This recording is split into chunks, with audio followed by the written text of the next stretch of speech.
திருப்பத்தூர் அருகே பறவைகளுக்காக தீபாவளி பட்டாசு வெடிக்காத கிராம மக்களை பாராட்டி மாவட்ட ஆட்சியர் இனிப்புகள் வழங்கினார்.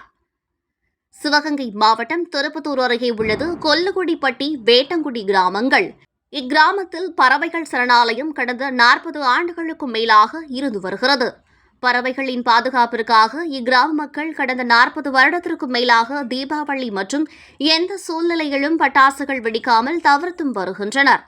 இந்நிலையில் மாவட்ட ஆட்சியர் பொற்கொடி மற்றும் வனத்துறையினர் இன்று வேட்டங்குடி, கொல்லுகுடிப்பட்டி கிராமத்திற்கு நேரடியாக சென்று கிராம மக்களின் மனிதநேயத்தை பாராட்டி இனிப்புகள் வழங்கி கௌரவித்தனர். பறவைகளின் நலனுக்காக பட்டாசு வெடிக்காமல் தீபாவளி கொண்டாடும் இக்கிராம மக்களின் இந்த நடைமுறை பல ஆண்டுகளை கடந்து இன்றும் தொடர்கிறது. இந்த நிகழ்ச்சியில் வட்டாட்சியர் நாகநாதன், வனச்சரக அலுவலர் கார்த்திகேயன், வனவர் பிரவீன்ராஜ் மற்றும் வன காப்பாளர், வன பணியாளர்கள் உட்பட பலர் பங்கேற்றனர்.